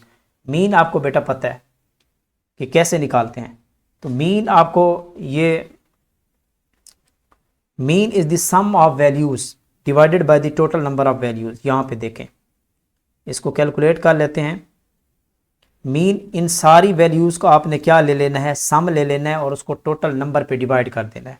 यहाँ पे हो गया 10 plus 16 plus 15 plus 18 plus 20 plus 22 plus 25। तो टोटल इसका सम आ रहा है 126। यहाँ पे लिख लेते हैं 126। अब ये है सम इसका, लेकिन मीन तो नहीं है ना, ये है सम। और मीन होता है कि सम divided by the total number values, total values 126 divided by total values. इसमें कितनी डेटा में 1 2 3 4 5 6 और ये हो गए 7। टोटल वैल्यूज आपकी हैं यहाँ पे 7। तो ये है सम डिवाइडेड बाई टोटल नंबर। 126 को तकसीम करें 7 पे तो आपका आंसर आ जाता है, यहाँ पे नीचे लिख लेते हैं 18। तो ये है आपका मीन। तो इस डेटा का जो मीन आया है वो आपके पास क्या है, 18 है। अब यहाँ पे दूसरा कॉलम आप बनाएंगे, क्योंकि हमने फार्मूला के अकॉर्डिंग चलना होता है। x माइनस एक्स बार, ये वाला कॉलम बनाएं, x माइनस एक्स बार का कॉलम बना लें आप, ठीक है, x माइनस एक्स बार। अब x आपकी हर इंडिविजुअल वैल्यू है और x बार आपका मीन है, यानी कि मतलब ये है कि 10, यहाँ पे लिख लेते हैं 10 इंडिविजुअल वैल्यूज, x बार मीन कितना आया, जो कि सबके लिए सेम है 18, ठीक है, 18 आया। अब आपकी ये वैल्यू कितनी आ गई है, यहाँ पे लिख लेता हूँ, ये हो गई आपकी -8 बनेगा, प्लस माइनस -8 वैल्यू आएगी। यहाँ पे एक और कॉलम बना के लेके जा रहा हूँ, ये जस्ट समझाने के लिए आपको। 16 दूसरी वैल्यू, 16 इंडिविजुअल है, मीन 18 है, तो -2 आंसर आएगा। अच्छा ये इंडिविजुअल 15 है, ये 18 है, तो आंसर कितना आएगा, -3 आएगा। ये 18 है, -18 मीन है, तो ये 0 आएगा। और ये 20 है, 20 माइनस मीन आपका 18 है, तो ये आपका 2 आएगा। 22 माइनस 18 तो ये आपका 2 आएगा, सॉरी 4 आएगा। और ये 25 माइनस 18 मीन है, तो ये आपका कितना आएगा, 25 और 2 7 आएगा। तो ये हमारे पास बन गया x माइनस एक्स बार, ये वाला पॉइंट बन गया। अब क्योंकि फार्मूला में x माइनस एक्स बार का स्क्वायर लिया गया है, यानी कि x माइनस एक्स बार जो माइनस का सम डिफरेंस आता है उसका स्क्वायर भी लेना है आपने। तो तीसरा कॉलम हम बना लेते हैं, x माइनस एक्स बार का ओवरऑल का स्क्वायर ले लें। अब ये x माइनस एक्स बार है, ये वैल्यू -8, तो -8 का स्क्वायर लें। तो याद रखिएगा नेगेटिव का जब भी स्क्वायर लेते हैं पॉजिटिव ही आता है। 8 × 8 8 8 64। इस तरह -2 का स्क्वायर ले लें तो कितना आएगा, 4 आएगा। -3 का स्क्वायर कितना आएगा, 9। 0 का स्क्वायर तो 0 ही आएगा। 2 का स्क्वायर कितना आएगा, 4 आएगा। 4 का स्क्वायर 4 × 4 16 आएगा। 7 का स्क्वायर ले लें तो ये कितना आ जाएगा, 49 आ जाएगा। अब आपने क्या करना है, अब आप फार्मूला के तहत देखें तो x पहले था, फिर x बार मीन लिया, फिर डिफरेंस लिया, उसका स्क्वायर भी ले लिया। अब आपने क्या करना है, x माइनस एक्स बार जो आ चुका है कॉलम, अब आपने इसका ओवरऑल सम लेना है फार्मूला के अकॉर्डिंग। अब हम नीचे इसका क्या लेंगे, ओवरऑल हम यहाँ पे लेंगे sum is equal to x minus x bar का स्क्वायर। ये वाली वैल्यू हमारी आ चुकी है, हर इंडिविजुअल वैल्यू, इसका सम ले लेना है हमने यहाँ पे। तो चलें जी सम लेते हैं, यहाँ पे आप प्लस करते जाएं। यहाँ पे हो गया 64 + 4 + 9 प्लस फिर 4 है प्लस 16 है। 16 के बाद आपका क्या हो गया, +49 है, तो ये 146 आता है। This is equal to the 146 आता है। तो ये है जी आपका यहाँ पे फार्मूला जो है, जो हमने ये लिया है, ये वाला फार्मूला। तो इसका पूरे का सम क्या आया, इसका कंप्लीट का सम आया हमारे पास 146 आ चुका है। लेकिन नीचे फार्मूला में n भी है, नंबर ऑफ वैल्यूज़, और ये नंबर ऑफ वैल्यूज़ क्या हैं, 1 2 3 4 5 6 7 है। तो टोटल वैल्यूज़ आपकी 7 है। तो 146 डिवाइड करें 7 पे, तो आपका जो आंसर आता है वो आता है, यहाँ पे एक और मार्कर यूज़ कर लेते हैं ताकि आपको क्लियर हो जाए। 146 को 7 पे डिवाइड करें तो आपका आंसर आता है 20.85। ये आपका आ जाता है। दिस इज़ कॉल्ड दी, इसको कहते हैं वेरिएंस कहा जाता है। ये है सिंपल तरीका, जस्ट फार्मूला याद रखना है, उसके अकॉर्डिंग आपने टेबल बनाना है और वैल्यूज़ पुट करके आपने आंसर निकालें। तो 20.85 आपका आंसर आता है। तो देख लेते हैं कि किस तरह इसने कैलकुलेट किया है। ठीक है, तो कौन सा डाटा लिया था हमने, यही वाला था। तो आंसर देख लेते हैं। तो आंसर इसने कैलकुलेट किया है, ओके जी, ये सारा टेबल यहाँ पे देख लें। तो आपका फाइनल आंसर कितना आ चुका है, 20.85। तो इस तरह आपने टेबल्स बनाने हैं, इसकी कैलकुलेशन करनी है। तो this is called the variance कहते हैं, बहुत सिंपल है। अब इसके बाद जो नेक्स्ट स्टेप है वो है स्टैंडर्ड डेविएशन। ये भी बिल्कुल सेम वही चीज़ है। यहाँ पे आप फार्मूला देख लें स्टैंडर्ड डेविएशन का। तो बिल्कुल वेरिएंस के फार्मूला है, उसका आपने अंडर रूट ले लेना है। वेरिएंस, या आप इस तरह कह सकते हैं, इस तरह कह लें कि वेरिएंस और स्टैंडर्ड डेविएशन में क्या डिफरेंस है। वेरिएंस एंड स्टैंडर्ड डेविएशन, इन दोनों में क्या डिफरेंस है।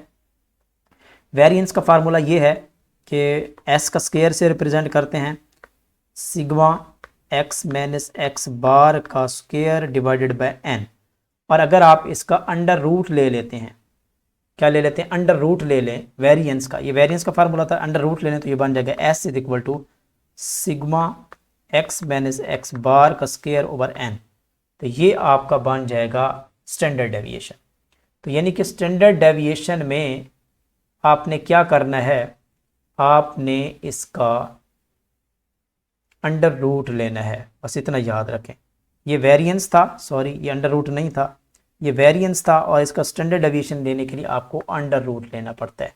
तो ये आपका आ जाएगा अंडर रूट, वही सेम फार्मूला। यानी कि जो वेरिएंस आप निकालेंगे, अगर उस वैल्यू का अंडर रूट ले, अगर मैं कोई यहाँ इसी डेटा की स्टैंडर्ड डेविएशन निकालना है तो 20.8 वेरिएंस आ चुका है, एस का स्क्वायर।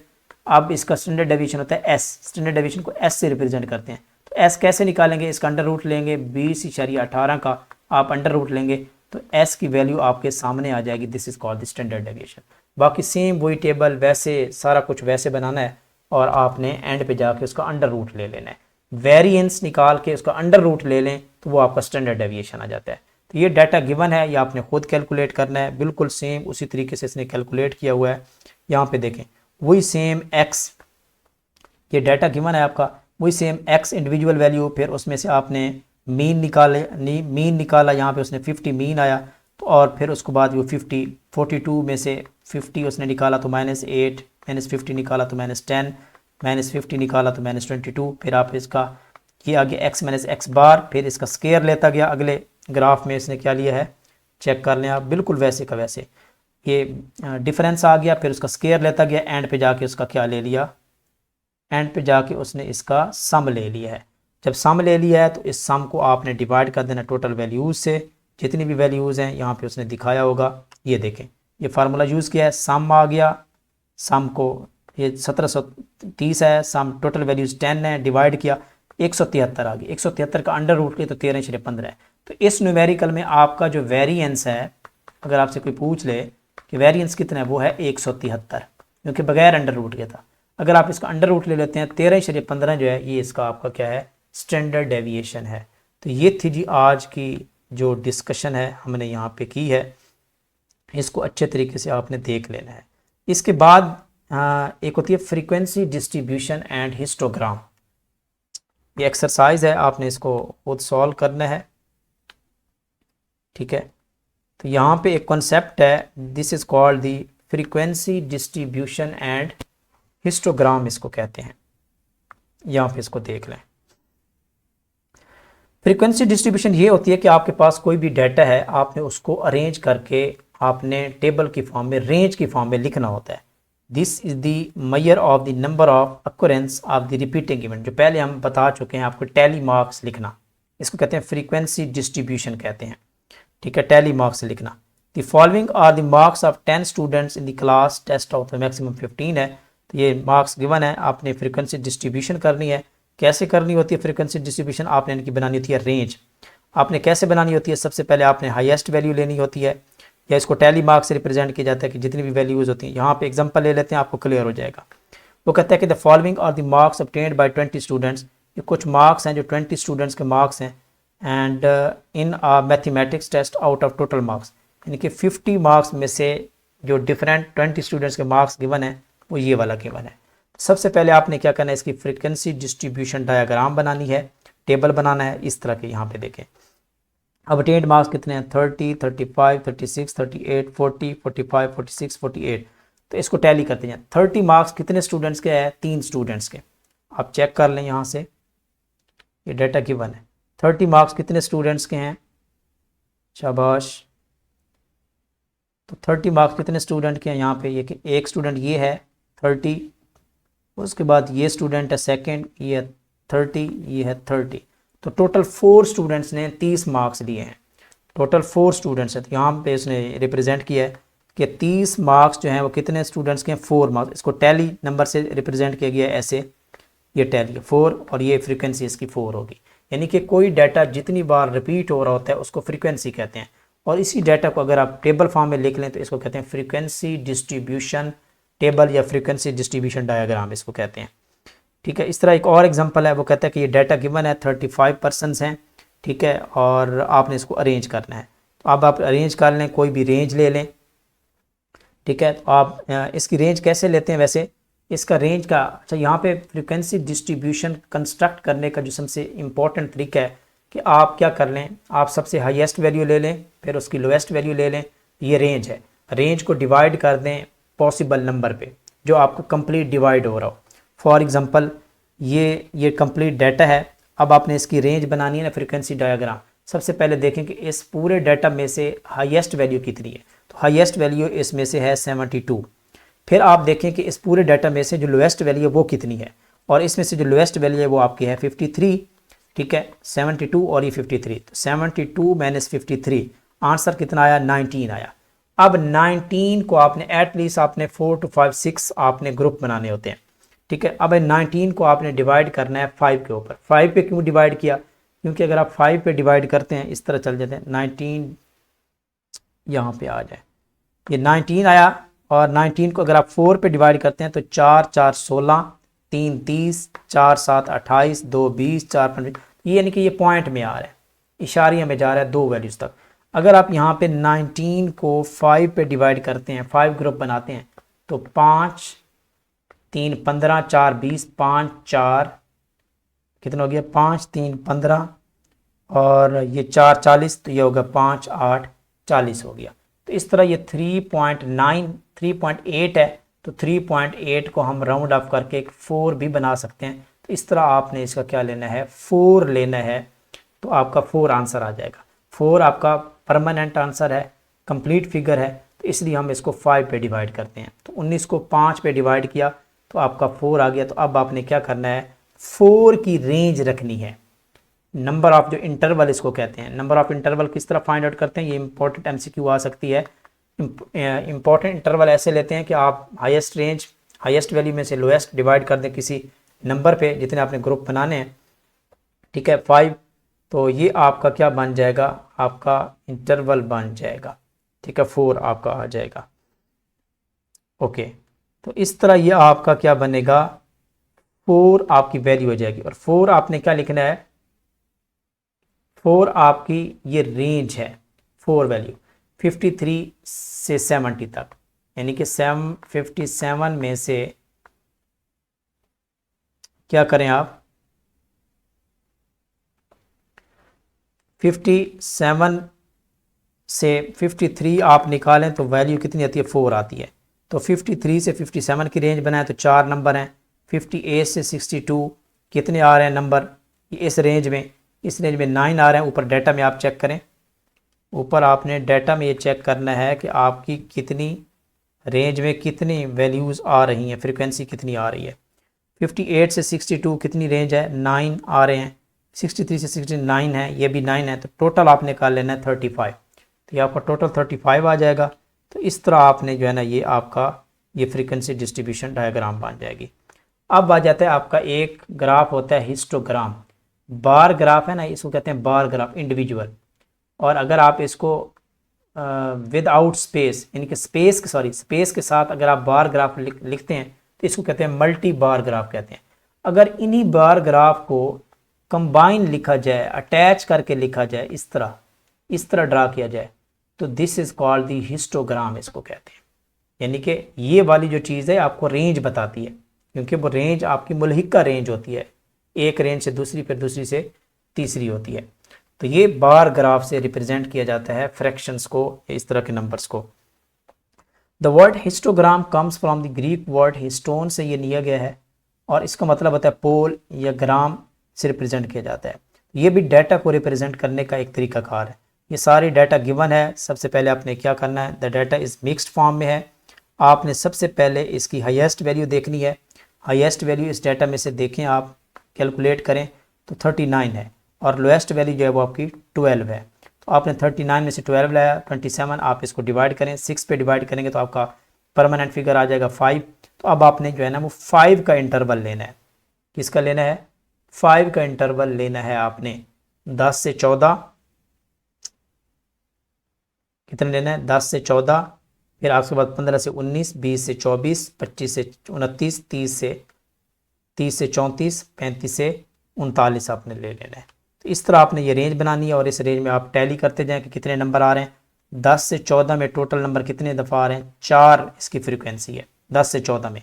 एक 12 है, 14 है, 14 है, 14 है, ये 4 फिगर हैं, ठीक है, 10 से 14 की रेंज में। इस तरह 15 से 19 की रेंज में चेक करें, 15, 15, 2, 2, 3, 4, 5, 6, तो ये टोटल 6 आ रहे हैं 15 से 19 की रेंज में। तो इस तरह आपने डाटा को ग्रुप फॉर्म में लेके आते हैं, इजी वे में लेके आते हैं। तो ये आपका डाटा आ जाएगा, ग्रुप टोटल कर लें 30 हैं। अब आपने इसी को सेम बार ग्राफ से रिप्रेजेंट करना है। 10 से 14 ये आ गया, इसको कहते हैं क्लास इंटरवल कहते हैं। अब आपने इसकी क्या बनानी है? क्लास बाउंड्री बनानी होती है, क्योंकि हिस्टोग्राम के लिए जब आप हिस्टोग्राम ड्रा करते हैं, क्योंकि इसमें एक बार दूसरी बार के साथ मुल्हिका होती है, तो इसमें आप क्या बनाते हैं? इसमें आपको क्लास बाउंड्री बनानी पड़ती है। क्या बनानी पड़ती है? क्लास बाउंड्री बनानी पड़ती है। और क्लास बाउंड्री क्या होती है? आप पहली वैल्यू में से 0.5 माइनस करें, दूसरी में 0.5 ऐड करें, तो वो आपकी सेम रेंज बन जाएगी। एक से स्टार्ट होगी, दूसरी वहाँ पे ख़त्म होगी। यहाँ पे देखें 10 से 14 था, 15 से स्टार्ट हो रहा है। जब आप इसकी क्लास इंटरवल की बाउंड्री बनाएंगे, ये MCQ आ सकता है कि कोई वैल्यू दी गई होगी, कहेंगे कि this is the class interval और इसकी बाउंड्री क्या होगी, तो ये भी पूछा जा सकता है। अब 10 से 14 है, यहाँ पे देख लेते हैं इसको। 10 से 14 है, ये है आपका क्लास इंटरवल। क्या है? क्लास इंटरवल है।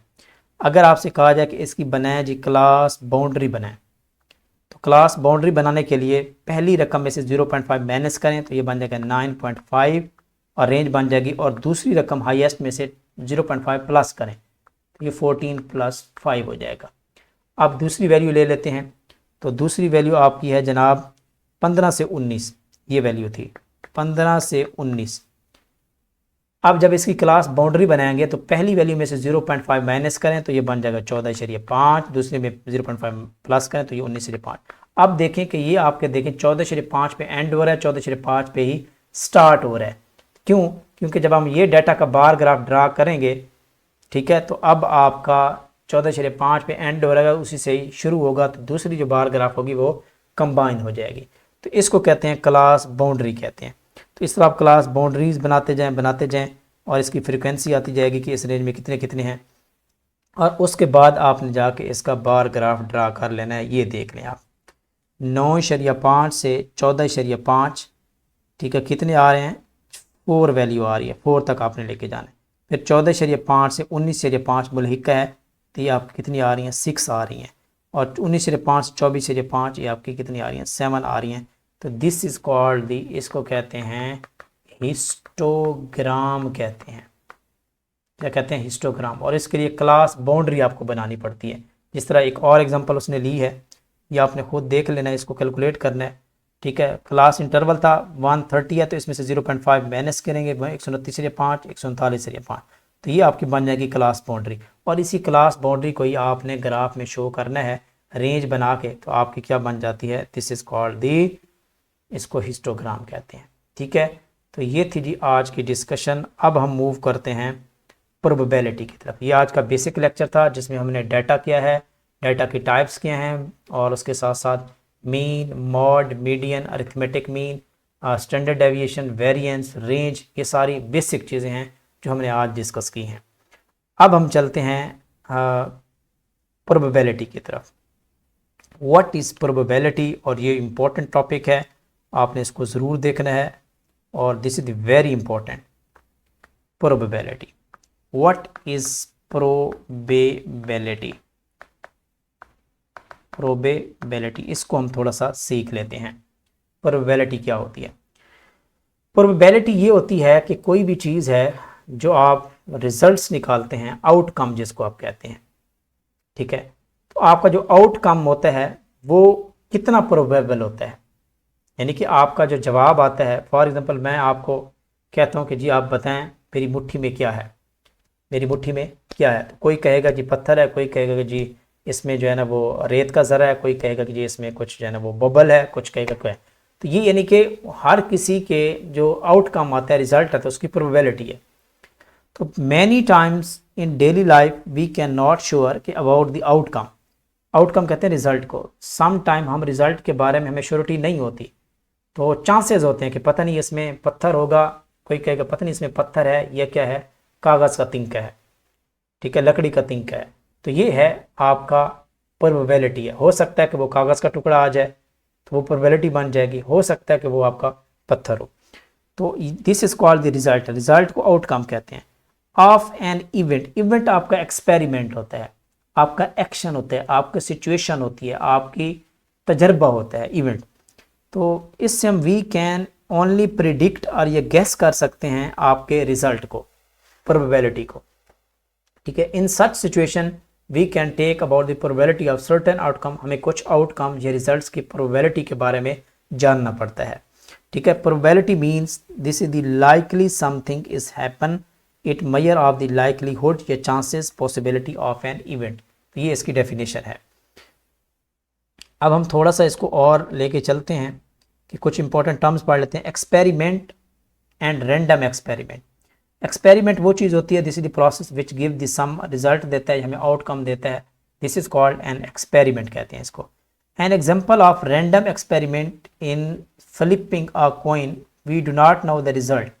आप किसी कॉइन को, सिक्के को फ्लिप करते हैं, ऊपर उछालते हैं, जब आप उछालते हैं तो आपको नहीं पता कि ये क्या आएगा। दो प्रोबेबिलिटी हैं इसकी, या तो हेड आएगा या टेल आएगा, क्योंकि आपको कंफर्म नहीं है, आप इसके बारे में श्योर नहीं है।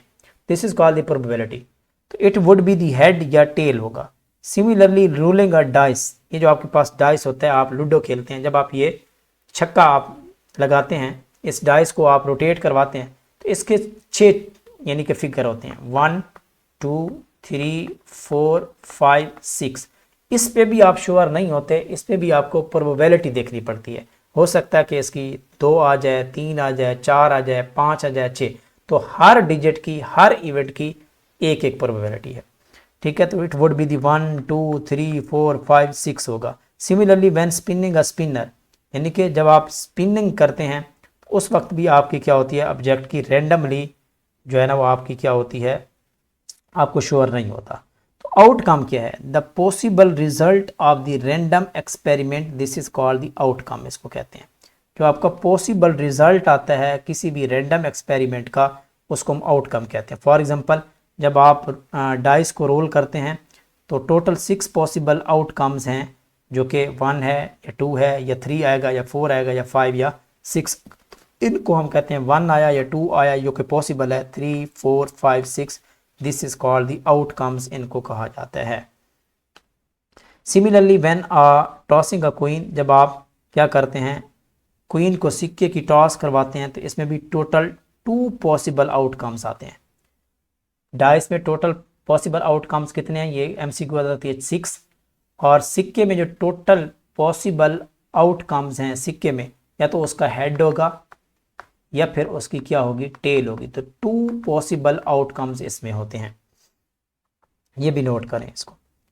Outcome is the result which chance that an outcome will occur is probability. Sample space क्या होती है, सैंपल स्पेस ये होती है कि आपके जितने भी आउटकम्स हैं, sample space is the set of all possible outcomes, यानी कि जितने भी पॉसिबल आउटकम हैं 1 2 3 4 5 6, उनको आप इकट्ठे सेट की फॉर्म में लिख लें, 1 2 3 4 5 6। तो इस ओवरऑल सेट को हम कहते हैं, this is called the sample space कहते हैं, यानी कि this is the collection of outcomes, possible outcomes.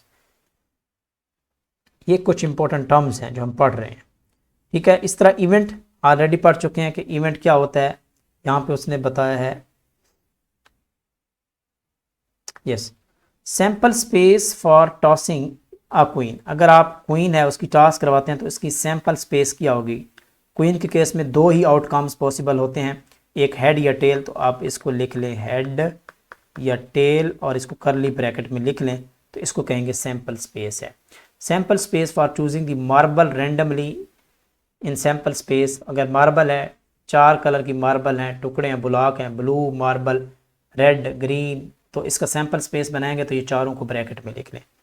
Event क्या होता है, an event is the subset of sample space. तो इवेंट इनमें से हर एक जो है ये इवेंट है, this is called the event. ये क्या है, इवेंट है। ये क्या है, इवेंट है। ये क्या इवेंट है। तो सबसेट इवेंट जो है this is the subset of sample space, यानी कि इवेंट का जो एक एक पॉसिबिलिटी होती है वो आपके जो स्पेस सैंपल स्पेस होती है उसका हिस्सा होती है। लेकिन सैंपल स्पेस का कोई ना कोई ऐसा इवेंट होगा जो यानी कि इवेंट का पार्ट नहीं होगा। सैंपल स्पेस का कोई ऐसा पार्ट होगा जो आपका इवेंट नहीं बन सकता। सैंपल स्पेस ऐसे ही समझ लें कि आपका जो है ना वो आपका यूनिवर्सल सेट है। Sample space is a universal set. अच्छा जी, यहाँ पे ओके। अच्छा, अब बात कर लेते हैं इवेंट की। इवेंट 2 टाइप के होता है, एक को कहते हैं इक्वली लाइकली इवेंट या एक को कहते हैं नॉट इक्वली लाइकली आउटकम कहते हैं। आउटकम इक्वली लाइकली भी हो सकते हैं, नॉट इक्वली भी हो सकते हैं, जिस तरह ये सिक्का है। तो ये क्या है, जब आप outcome in the sample space will be called equally likely if each outcome has the same chance of occurring while outcome having different chances of occurring और नॉट इक्वली लाइकली। अब जब आप सिक्का को टॉस करवाते हैं क्वीन को, तो इसके 2 ही चांस होते हैं, या तो हेड आएगा या इसकी टेल आएगी। तो ये है इक्वली लाइकली। तो this is called, this outcomes are called equally likely as the probability of each one is equal. दोनों की सेम प्रोबेबिलिटी है, या तो हेड आएगा या फिर इसकी टेल आएगी, यानी कि 50% इसकी प्रोबेबिलिटी है, 50% इसकी, यानी कि सेम प्रोबेबिलिटी है।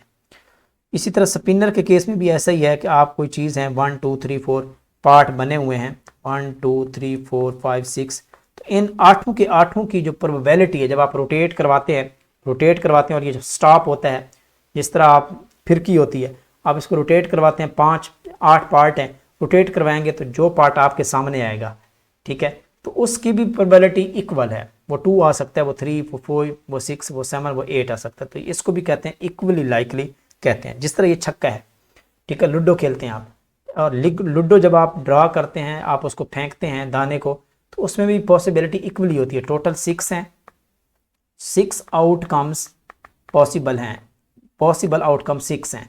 इस 6 में से जो प्रोबेबिलिटी है, इन 6 की प्रोबेबिलिटी इक्वल है, या तो 1 आएगा या 2 आएगा या 3 आएगा, या यानी कि इन तीनों में से आप परसेंटेज बनाना चाहें तो इस भी बना सकते हैं। 15 17 17% बनेगी, आई थिंक इक्वली प्रोबेबिलिटी है। ओके, तो ये इस तरह जो है ना, ये इसकी टाइप्स हैं। प्रोबेबिलिटी ऑफ सिंगल इवेंट, अब हम इस पे आ जाते हैं। वो कहता है all possible outcomes of an experiment are represented by the sample space. ये बात कर चुके हैं। It can be used to represent all the possible groupings or the outcome of the sample space. Let's see all the possible outcome of the tossing of coin using the tree diagram हम बना लेते हैं। तो इसमें head के जो chance है वो आपका 50 है, यानी कि 1/2 है, 1/2। इसमें भी आपका क्या है, 1/2 है। तो इसको हम लिखते कैसे हैं, फार्मूला से। ये है पॉसिबिलिटी ऑफ एन इवेंट। किसी भी एक इवेंट की जो पॉसिबिलिटी होती है वो नंबर ऑफ फेवरेबल या desired outcome divided by the total number of possible outcome, ठीक है। तो टोटल नंबर और डिजायर्ड आउटकम। अब यहाँ पे देखें, क्वीन की बात कर लेते हैं। क्वीन, तो इसकी टोटल आउटकम कितने हैं, वो 2 पॉसिबिलिटी है। अगर आपका हेड आ जाता है, क्या आ जाता है, हेड आ जाता है, तो हेड जो है ये आपका एक आउटकम है, और हेड की अगर आपने प्रोबेबिलिटी निकालनी है, आपके पास ये क्वीन है, क्वीन को आपने उछालने के बाद आपने इसकी हेड की प्रोबेबिलिटी चेक करनी है, या आपने चेक करनी है कि इसके पॉसिबल ठीक है, नंबर ऑफ फेवरेबल जो आउटकम्स हैं हेड के या टेल के निकालने हैं। तो आप चेक कर लें कि इसमें या तो एक मरतबा हेड आ सकता है या टेल आ सकता है। तो तो इसमें एक हेड है डिवाइडेड बाय 2, टोटल आउटकम जो है या तो हेड आएगा या टेल आएगा, तो टोटल 2 है। तो हेड के केस में जो आपकी प्रोबेबिलिटी बनेगी वो आपकी क्या होगी, 1/2 होगी। 2 टोटल है और 1 आपकी एक पॉसिबिलिटी है, तो ये क्या बनेगी, 1/2। इसी तरह same probability of an event, head का केस हो या चाहे टेल का केस हो, तो प्रोबेबिलिटी कितनी आएगी, 1/2 आएगी, 1/2। अगर हम ले लेते हैं डाइस, डाइस में टोटल पॉसिबल आउटकम कितने हैं, 6 हैं। इनमें से आप अगर लेते हैं कि 1 की कितनी पॉसिबिलिटी है, तो 1/6 होगी, 2 की भी 2/6 होगी, ठीक है। तो ये भी 1/6 होगी 2 के केस में, 3 की भी क्या होगी, 1/6 यहाँ पे इनकी पॉसिबिलिटी होगी इन केस ऑफ डाइस, ठीक है। तो इस तरह आपने इसको चेकआउट करना होता है। अब यहाँ पे उसने एग्जांपल दी है कि वो कहता है कि सदफ, एक और एग्जांपल है, Sadaf has a bag with the 8 marble. Sadaf के पास बैग है और उसमें कितनी मार्बल्स हैं, 8 मार्बल्स हैं। उनमें से 3 रेड हैं, 3 ग्रीन है, 1 येलो है और 1 ब्लू है। अब पूछा गया कि what is the probability that कि if she chooses 1 marble randomly without seeing will be green. तो ग्रीन की पॉसिबिलिटी कितनी होगी, क्योंकि ग्रीन टोटल कितनी है, 3 रेड हैं, 3 ग्रीन है, 3 और 3 6, एक येलो है 7 और एक ब्लू है 8। टोटल आपकी पॉसिबल आउटकम तो 8 है, ठीक है। और इसमें से ग्रीन की प्रोबेबिलिटी आपने चेक करनी है, तो ग्रीन तो एक है, जस्ट ओनली 1। यहाँ पे देखें 1 इज ब्लू और 3 और ग्रीन, सॉरी हाँ ग्रीन 3 है, तो 3 है तो इसकी प्रोबेबिलिटी 3/8 होगी। अगर यहाँ से आप येलो लेते हैं कि येलो की प्रोबेबिलिटी क्या होगी, तो येलो 1 है, टोटल आपके पास 8 हैं, तो येलो का होगा 1/8 होगा, ठीक है। इसी तरह 1 इज़ ब्लू, और ब्लू की भी जो प्रोबेबिलिटी होगी वो भी क्या होगी, 1/8 होगी, और रेड की 3/8 होगी। तो इस तरह ये आपने प्रोबेबिलिटी देखनी होती है। जिस तरह यहाँ पे उसने एक और एग्जांपल दी है, describe an event in which the probability is 1/4। 1/4 probability आपने चेक करनी है। थिंक हायर, ये थोड़ी सी आपने इसको सोचना है इसके बारे में, ठीक है। ये कोई एग्जांपल ले लें आप इसकी। अब डाइस की बात, अ डाई इज रोल्ड, आपने डाई को रोल किया, look at the result and tell, बताएं कि who is wrong and why, who is correct and why. तो यहाँ पे पॉसिबल जो आउटकम है वो 1/6 है, प्रोबेबिलिटी ऑफ 2, प्रोबेबिलिटी ऑफ, ठीक है 2। यहाँ पे जो फेवरेबल आउटकम्स हैं वो आपके कितने हैं, 4 है।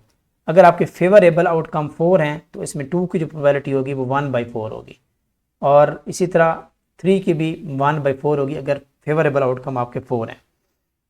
इस तरह यहाँ पे उसने कुछ एक और एग्जांपल दी है, there are 14 candies in a jar. वो कहता है कि इसमें से 14 कैंडीज़ हैं जार के अंदर। Hamza take 1 candy randomly without looking at the candies. तो आपने बताना है सैम्पल स्पेस, इन सबको आप लिख सकते हैं। अच्छा, यहाँ पे है draw 2D shapes of sample of each these according to the below mention. तो ये आपकी असाइनमेंट है, आप इसको ज़रा देखिएगा, ठीक है। तो ये थी जी आज की जो डिस्कशन है प्रोबेबिलिटी से रिलेटेड जो हमने डिस्कस की हैं। तो ये कुछ इंपॉर्टेंट कॉन्सेप्ट्स हैं। इसको फर्दर अगर आपको क्लेरिफिकेशन चाहिए प्रोबेबिलिटी से रिलेटेड, तो आप यूट्यूब के ऊपर जो है ना को 1 शॉट वीडियो देख लें, उसमें डिटेल में डिफरेंट एग्जांपल्स गिवन होगी, तो आपको और कुछ लर्निंग मिलेगी, आपको और कुछ सीखने को मिलेगा। तो ये थी जी आज का डिटेल लेक्चर जो कि आपके साथ हम शेयर कर रहे थे। मिलते हैं नेक्स्ट वीडियो में, तब तक के लिए अपना ख्याल रखिए। अल्लाह हाफिज़।